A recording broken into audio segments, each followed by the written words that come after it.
எல்லா நோயும் குணப்படுத்துற ஒரு பொருளா? ஆ,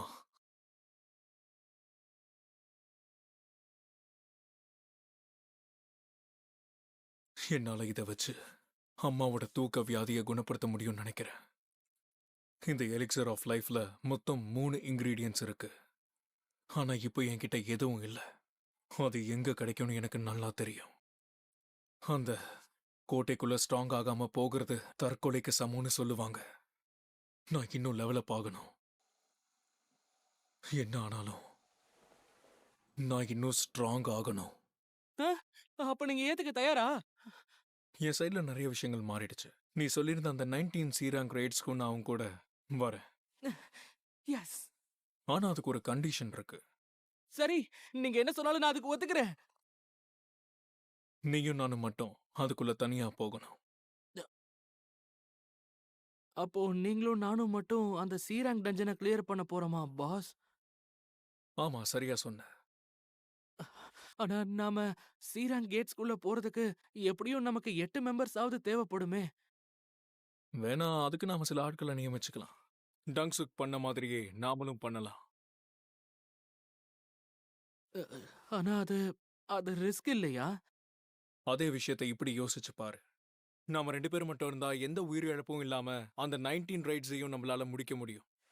19 ஆபரேஷன்ஸையும் கையாள்ற மாதிரி ஒரு டீம் இருந்தா அந்த அற்புதமான ஸ்ட்ரைக் டீமை வச்சு உங்க அப்பாவை நம்மளால இம்ப்ரெஸ் பண்ண முடியும்னு நினைக்கிறேன். எனக்கு புரியுது. நாம இத கண்டிப்பா செய்வோம் பாஸ். நான் எக்ஸ்ட்ரா மெம்பர்ஸையும் கேட்ஸையும் ஏற்பாடு பண்றேன்.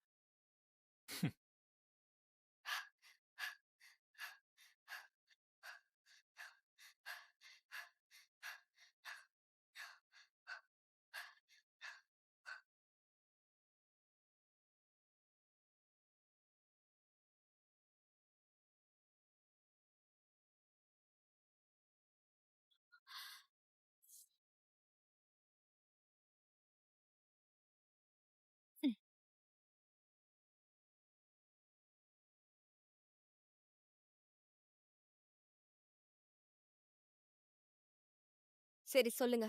உங்களுக்கு நான் என்ன உதவி செய்யணும்? Very impressive. ஆனா நான் எஸ் ரேங்க் ஹண்டர் கிட்ட எதுவும் எதிர்பார்க்கறது இல்ல. உன்னை அப்ரோச் பண்ண சரியான நேரத்துக்காக காத்துக்கிட்டு இருந்தேன். உங்க பயிற்சிக்கு ஏற்பட்ட தடங்களுக்கு என்ன நீங்க மன்னிச்சிருங்க. இது என்னோட கார்டு.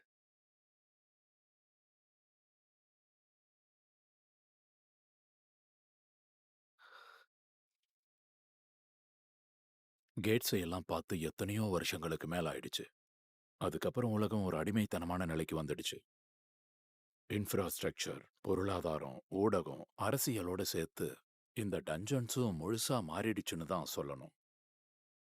குறிப்பா இன்ஃப்ராஸ்ட்ரக்சர் நம்ம எல்லாரோட வாழ்க்கையிலயும் ஃபவுண்டேஷனா இருக்கு. ஆனா டஞ்சன்ஸ்ல இருந்து வளங்கள் இல்லாம இயக்கவே முடியாது. ஆனா ஹண்டர்ஸால மட்டும்தான் நம்ம உலகத்தோட இந்த ஆதாரங்களை எல்லாம் மீட்டெடுக்க முடியும். ஆனா அந்த ஹண்டர்ஸ் பொது நிறுவனமான ஹண்டர்ஸ் அசோசியேஷன்ஸால கண்காணிக்கப்படுவாங்க.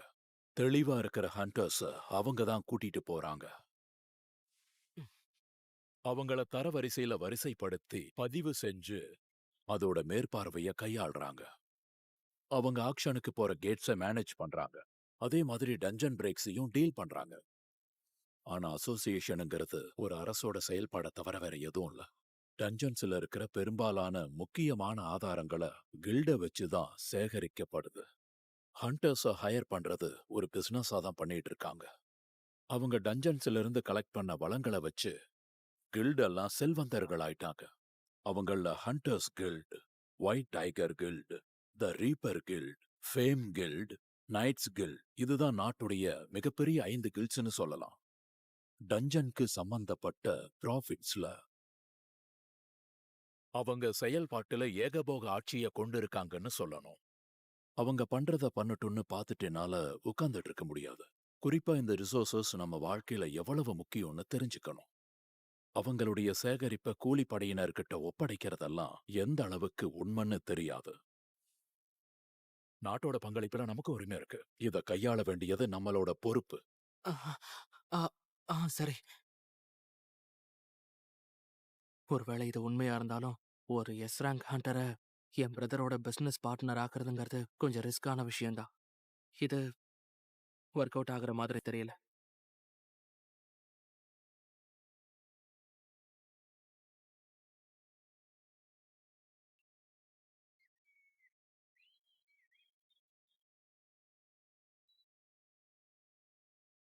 நான் போடுற எக்ஸ்ட்ரா எஃபர்ட்ஸை இது கவுண்ட் பண்ண மாட்டேங்குதுன்னு நினைக்கிறேன். அதாவது இவ்வளோ நாளா எனக்கு இந்த சீக்ரெட் குவெஸ்ட்ல கொடுத்த கர்ஸ்டு ரேண்டம் லூட் பாக்ஸ் இனிமே எனக்கு கிடைக்க போறது இல்லைன்னு நினைக்கிறேன். டீமன்ஸ் கேசலுக்கான கீ மாதிரி ஏதாவது விலை உயர்ந்த பொருள் எனக்கு கிடைக்கும்னு நான் எதிர்பார்த்தேன். ஒரு நிமிஷம். ரெகுலர் ரேண்டம் லூட் பாக்ஸ்ல இதுக்கு முன்னாடி எனக்கு சாவி கிடைச்ச மாதிரி இப்பயும் ஏதாவது கிடைக்க வாய்ப்பு இருக்குன்னு நினைக்கிறேன். பாப்போம். ஹம். இருக்குமா இருக்காதா? இப்போ எனக்கு இருக்கிற பாயிண்ட்ஸை வச்சு பார்க்கும்போது வெறும் 3 பாயிண்ட்ஸை வச்சு பெரிய மாற்றத்தை உருவாக்க முடியாது. இன்னும் எஃபிஷியண்டா என்னோட லெவலை நான் ஏத்திக்கணும்னு நினைக்கிறேன். ஆனா சீரங் டஞ்சன்ல நான் ஜின்ஹோக்காக காத்திருக்கணும். ஒரு நிமிஷம். அந்த பெனால்டி ஜோன் ஒருவேளை நான் அந்த சென்டிபீட் கூட ஃபைட் பண்ணா இல்ல. எனக்கு தெரிஞ்சு இப்போ என்னால அதை ரொம்ப சுலபமா தோக்கடிக்க முடியும்னு நினைக்கிறேன். அதனால எக்ஸ்பீரியன்ஸ் பாயிண்ட்ஸ் கிடைக்கும்னு கேரண்டியும் இல்ல. டீராங் கேட்டுக்கு ஹண்டர்ஸ் தேவையா? ஹண்டர்ஸ் அசோசியேஷன் ஒரு ஸ்ட்ரைக் டீமை ஃபார்ம் பண்ணிக்கிட்டு இருக்காங்களா? அப்படின்னா இனிமே என்னால தனியா ஃபைட் பண்ண முடியாதுன்னு நினைக்கிறேன். வரலன்னு சொல்லிடவா? மத்த எல்லாத்த விட இதுவே பரவாயில்லன்னு தோணுது. ரொம்ப வெறுப்பா இருக்கு.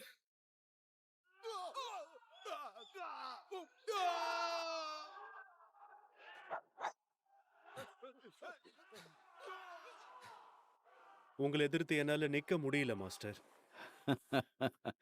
நான் இன்னும் அடிக்க தயாரா இல்லைன்னு அர்த்தம். இருந்தாலும் இது ஒரு அவமானம் தான். நான் உங்களை விட இன்னும் பெஸ்டா ஃபைட் பண்ணிருக்கணும். அதை பத்தி இன்னும் கவலைப்படுறியா? நான் என் கையை இழந்து பல மாசம் ஆச்சு. என்ன இது அவசர அழைப்பா? லோ ரேங்க் கண்டஸ்டுக்கு தான் அவங்க செய்யற வேலைக்கு நிறைய அழைப்பு வருது. அப்ப நீங்க ரிட்டையர்மெண்ட்டை பத்தி யோசிக்கவே மாட்டீங்களா மாஸ்டர்? ரிட்டையர்மெண்டா?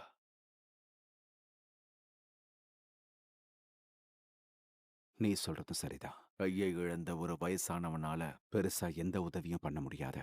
இல்ல, நான் அந்த அர்த்தத்துல சொல்லல. இருந்தாலும் ஒரு கையை இழந்ததுக்கு அப்புறம் நான் உயிர் பழைச்சிருக்கேன். என்னோட சிறந்த ஆண்டுகள் எனக்கு பின்னாடி இருக்கு. ஆனா நான் விட்டுட்டு போனதை சமுதாயத்துக்காக செலவிடணும்னு நினைக்கிறேன்.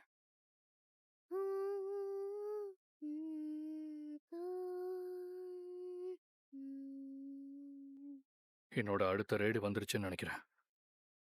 என்னங்க நீங்க? ஹண்டிங்க தவிர வேற எத பத்தியும் நீங்க யோசிக்கவே மாட்டீங்களா? நாம திரும்பவும் இதை பத்தி தான் பேசுறோம்.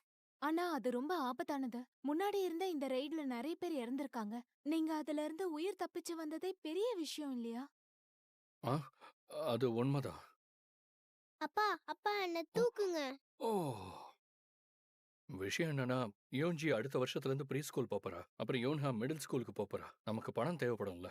அதென்னமோ உண்மைதான். எல்லாம் சரியாயிடும். அசோசியேஷன் லோ ரேங்க் ஹண்டர்ஸ் எல்லாம் ஆபத்தான டஞ்சன்ஸ்க்கு அனுப்ப மாட்டாங்க. போன தடவை தான் ஏதோ அப்படி ஆயிடுச்சு. நீங்க சொன்னது சரிதான். நான் உங்ககிட்ட அப்படி பேசினதுக்கு என்ன மன்னிச்சிருங்க. சரி, நீ கவலைப்படாத. பத்திரமா போயிட்டு வாங்க. கண்டிப்பா. I love you. அப்பா சொல்லுடா தங்கம். அப்பா நீங்க ரொம்ப ஸ்ட்ராங்கானவரு. அப்படியா? உனக்கு தெரிஞ்சிருச்சா? என்னால பயங்கரமான ஆர்க்கர்கள் கூட ஃபைட் பண்ண முடியும். உனக்கு தெரியும்ல? வாவ் நீங்க ரொம்ப ஸ்ட்ராங் அப்பா. ஃபைட் எல்லாம் தெரியுமா? நீங்க பண்ணது கொஞ்சம் கூட சரியில்லை.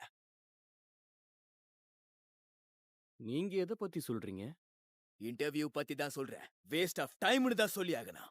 என்னால மேனேஜ் பண்ண முடிஞ்சது. நீங்க ஒரு நல்ல தாக்கத்தை ஏற்படுத்துனீங்க.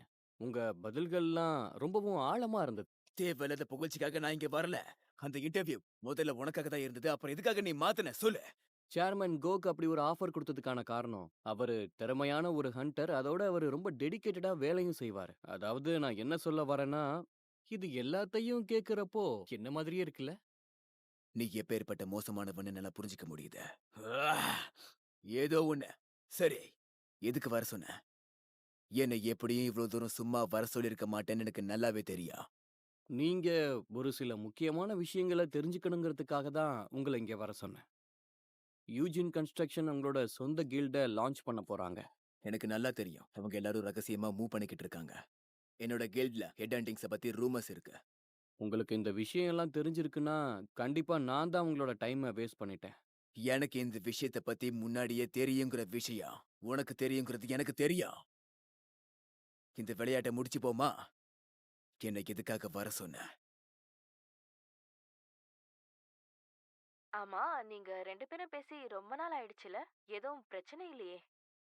இல்ல, வேலை எப்படி போயிட்டு இருக்கு? அது நல்லா போயிட்டு இருக்கு. ஆமா, நீ தான் சரியான பயந்தாங்கோலியாச்சே. உன்னால ஒரு ஹண்டரா சமாளிக்க முடியுதா? நீ ஒரு பி ரேங்க் தானே? இந்த ரேங்க்ல இருக்க மத்த எல்லாரும் ரொம்ப ஸ்ட்ராங்கா இருப்பாங்கன்னு நினைக்கிறேன். உன்னால அவங்களுக்கு ஈடு கொடுத்து சமாளிக்க முடியுதா? நீ பேசாம வீட்டுக்கு திரும்ப வந்துட்டு பிசினஸ் பாத்துக்கோ. உங்க அப்பாவும் ரொம்ப கவலையா இருக்காரு. என்னோட வாழ்க்கையை நீங்க தீர்மானிக்காதீங்க. என்ன முடிவெடுக்கணும்னு எனக்கு தெரியும். நீங்க அத சொல்லாதீங்க. நீ என்ன பேசுற?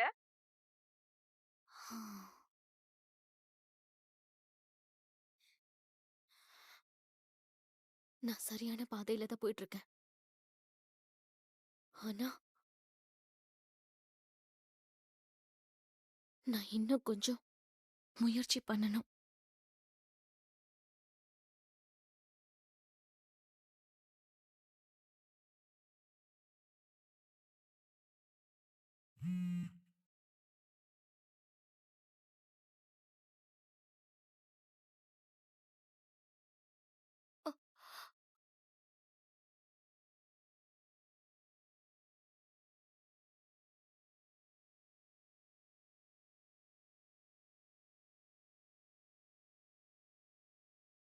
Excuse me. ஹண்டர், இப்ப நான் உங்களுக்கு என்ன உதவி செய்யணும்? நான் ட்ரெய்னிங்ல இருக்கும்போது யூஜின் கன்ஸ்ட்ரக்ஷன்ல இருந்து ஒரு முக்கியமான ப்ராஜெக்ட்காக என்ன அப்ரோச் பண்ணாங்க. இத நான் உங்களுக்கு சொல்ல நினைச்சேன். ஓஹோ! அவங்க இப்போ ஒரு புது கில்ட ஸ்டார்ட் பண்ண போறாங்க. நான் அங்க கில்டு மாஸ்டரா சேரணும்னு அவங்க விரும்புறாங்க. நீங்க இத என்கிட்ட வந்து சொல்றீங்கன்னா, இத நீங்க நிராகரிச்சிருப்பீங்கன்னு நெனைக்கிறேன். உண்மைதான். நான் அந்த ஆஃபரை நிராகரிச்சுட்டேன். இப்பதான் நிம்மதியா இருக்கு. நீங்க சொன்னதுக்கு நன்றி. ஓகே, இருக்கட்டும், பரவாயில்ல. நான் உங்கள பார்க்க வரும்போது பிரசிடென்ட் பேக் இங்க இருந்து போறத பார்த்தேன். நீங்க அவர்கிட்ட எதை பத்தி பேசுனீங்க?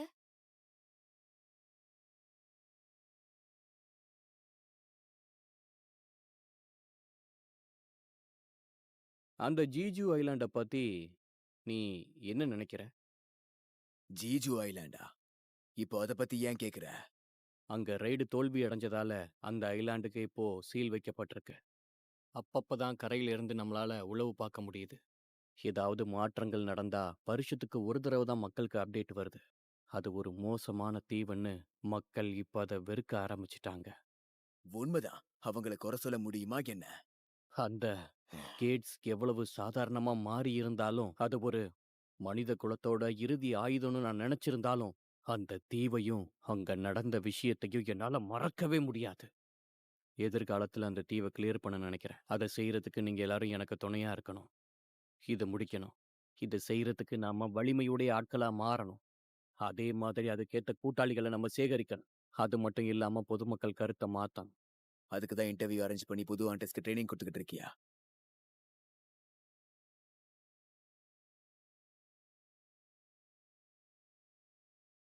அந்த தீவுல நீங்க விட்டுட்டு போனது எதுவுமே இல்லையா? யோசிச்சு சொல்லுங்க.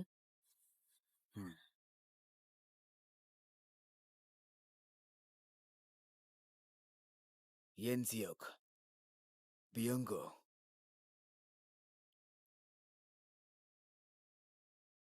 ப்ளீஸ், கெஞ்சி கேக்குறா. அவங்க செத்தே ஆகணும். சரி, நான் கிளம்புறேன். இன்னைக்கு லீவ் தானே, இன்னைக்கும் வேலை இருக்கா? இப்பெல்லாம் நீ ரொம்ப பிஸியா இருக்க. ஆமா, உண்மைதான். இதுக்கு முன்னாடி ரைடுக்கு போய் அடிபட்டு ரெக்கவரிக்கு டைம் எடுத்துக்கிட்டாலாம் நீ ஜிம்முக்கு போய் ஸ்ட்ராங் ஆயிட்டியா? அப்படியும் இருக்கலாம். எதுவா இருந்தானே, என்னால ஒரு ஸ்டெடியான வாழ்க்கையை உருவாக்க முடியும். அது நல்ல விஷயம் தானே? ஆமா, அதுவும் உண்மைதான். கொஞ்சம் இரு ஜின்வு, உன்னோட திங்ஸ் எல்லாம். அதெல்லாம் ஒன்றும் ஆகாது. நான் கிளம்புறேன். ஏய், கொஞ்சம் இரு. அ, இவன் கடைக்கு போற மாதிரி தெரியலையே. என்னால பிசிக்கல் பவரை உருவாக்க முடியல. அப்படின்னா மேஜிக்கல் பீட்ஸ்க்கு எதிரா என்னுடைய வாழ் பயன்படாதுன்னு அர்த்தம். பல வருஷமா நான் கத்துக்கிட்ட தற்காப்பு கலையெல்லாம் டஞ்சன்ல பயன்படாத. என்ன மாதிரி ஒரு வாழ்வீரன் மந்திரத்தை மையமா கொண்ட சக்திகளை பெறது விதியின் விளையாட்டுதான். கண்டிப்பா அதுக்கு ஏதாவது முக்கியமான காரணம் இருக்கும். ம்? நீயா? மிஸ்டர் சாங், நீ இங்க வருவேன்னு நான் எதிர்பார்க்கவே இல்லை. உன்னை பார்த்ததுல சந்தோஷம். உங்களை பார்த்து ரொம்ப நாள் ஆயிடுச்சு. நானும் உன்னை பார்த்து ரொம்ப நாள் ஆச்சு சங்க. நான் நிச்சயம் சொல்லியே ஆகணும். அந்த மென்மையான பையனை இப்ப பார்க்கவே முடியலையே. இந்த கொஞ்ச காலத்திலேயே நீ ரொம்பவே மாறிட்ட. அது சரி, ஆ. விபத்துல நீ ஒரு காலை இழந்துட்டல. ஆமா, அதுக்கப்புறமா ஹீலர்ஸ் மூலமா ஹீல் பண்ணி என்ன சரியாக்கிட்டாங்க. ஓ அப்படியா? அப்பனா உன்னை கூட்டிட்டு போக ஒரு ஹை ரேங்க் ஹண்டர் தான் இங்க வந்திருப்பாருன்னு நான் நினைக்கிறேன். எது எப்படியோ உன்ன மாதிரி ஒரு இளைஞன் முழுசா குணமானதை நினைச்சு எனக்கு சந்தோஷம்தான். நீங்க சொல்றதை கேட்கவும் சந்தோஷமா இருக்கு. ஆனா மிஸ்டர் சாங், உங்க கை அதெல்லாம் பரவாயில்ல. எனக்கு இப்படியாய் ரொம்ப நாள் ஆச்சு. இப்பெல்லாம் நான் பயப்பட ஆரம்பிச்சிட்டேன். நான் அதை பத்தி கவலைப்படுறதில்ல. அதுக்கப்புறம் யாரோ ஒருத்தர் தான் நீ உயிரோட இருக்கிறத பத்தி அசோசியேஷன்ல சொன்னாங்க. உன்னை இன்னைக்கு பார்த்ததுல எனக்கு ரொம்ப சந்தோஷம். சரி மிஸ்டர் சாங், நீங்க இங்க என்ன பண்றீங்க? அசோசியேஷனுக்கு பதில் சொல்லணும். ஏதோ அர்ஜென்ட்னு நினைக்கிறேன். என்ன நீங்களுமா?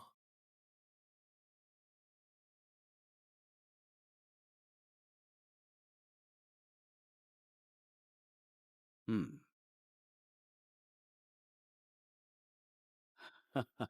என்ன ஒரு கோஇன்சிடென்ஸ். கண்டிப்பா இது ஒரு ரீயூனியன் தான். ஜின்வோ, நீயா? ஜோஹி, நீயா? மிஸ்டர் கிம், மிஸ்டர் கேன், நீங்களும் வந்திருக்கீங்களா? இது இயற்கையான விஷயம்தான். அன்னைக்கு தப்பிக்கிறதுக்காக சங்க அங்க பலி கொடுக்கற மாதிரி நிலைமை மாறிடுச்சு. கிம் செஞ்ச காரியத்தால திரும்ப அவர் என்ன ஃபேஸ் பண்றதுக்கு வெக்கப்படுற விஷயத்தை என்னால திரும்ப செய்ய முடியாது. அந்த சோகத்துக்கு அப்புறம் திரும்பவும் இதே 5 பேர் ஒன்னா சேர்ந்திருக்கோம்.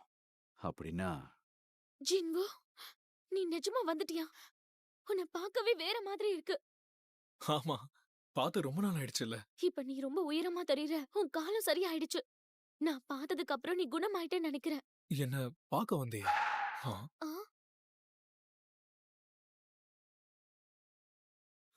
அடடா, நம்ம குரூப்ல ஒரு அழகான பொண்ணு இருக்கா போல இருக்க. என்னாச்சு பேபி? உன்னை இவன் அழ வைக்கிறானா என்ன? உங்க கூட கண்டிப்பா விளையாடியே கொஞ்சம் வாய மூடுறீங்களா? ம். இந்த பையனும் பொழுதுபோக்கு இல்ல. நீங்க இந்த வழியா வந்தா எங்களுடைய வழக்கமான ஹண்டர்ஸ் பத்தி உங்ககிட்ட விளக்கமா சொல்றேன். இங்க என்ன நடக்குது?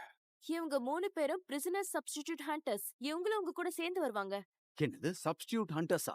குற்றவாளிகளோட சேர்ந்து நாங்க போராடணுமா? அவங்க வேட்டையாடுற குற்றவாளிங்க. அவங்களுடைய தண்டனையை குறைக்க தான் இங்க வந்திருக்காங்க. பிரச்சனை பண்ண இல்ல. நம்ம கிட்ட உள்ளூர் ஹண்டர்ஸ் ரொம்பவே குறைவா இருக்காங்க. அதனாலதான் கூட்டிட்டு வந்தோம். என்ன சொல்றதுன்னு எனக்கு தெரியல. உங்களுடைய ஹண்டர்ஸ் அசோசியேஷன் மெம்பர் காங் தக்ஷிக் உங்களை கண்காணிக்க வருவாரு. அவர் ஒரு பி ரேங்க். மோசமான நிலைமையில கூட அவரால 3 சி ரேங்க் குற்றவாளிகளை ஈஸியா சமாளிக்க முடியும். அதனாலதான் நாங்க அவரை கூப்பிட்டோம். இது ஒரு நல்ல ஐடியாவா தெரியல. நீ இந்த ரைடுக்கு வராம இருக்கிறது தான் நல்லது ஜூஹி. சரி, நீ என்ன பண்ண போற? நான் போக தான் போறேன். ஆ, அப்பன்னா நானும் உன் கூட வரேன். எனக்கு புரியுது. இந்த மாதிரி ஃப்ரீயா இருந்து எவ்வளவு நாள் ஆச்சு. நாம இங்க அடிமையெல்லாம் கிடையாது. இந்த மாதிரி விஷயம்லாம் இங்க அனுமதிக்கப்படுமா? வாய மூடு.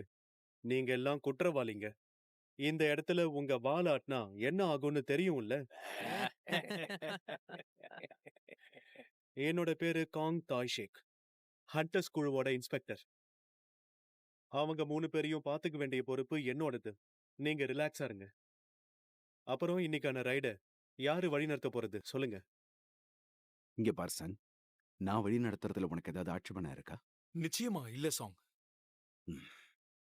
எனக்கு இந்த வாய்ப்பு கொடுத்ததுக்கு ரொம்ப நன்றி.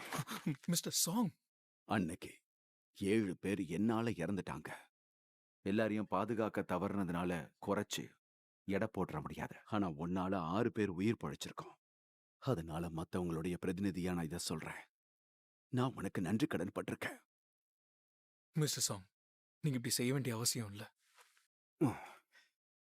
கிம், உனக்கு எல்லாமே ஓகே தானே? எந்த ஒரு பிரச்சனையும் இல்லல்ல? நீங்க இப்ப ஆரம்பிங்க.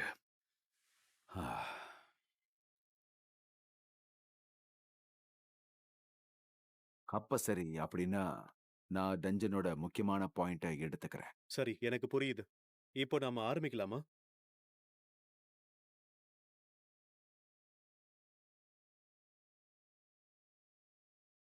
நாம இப்ப வேட்டையாட கிளம்பலாம். ரெடி ஆகுங்க.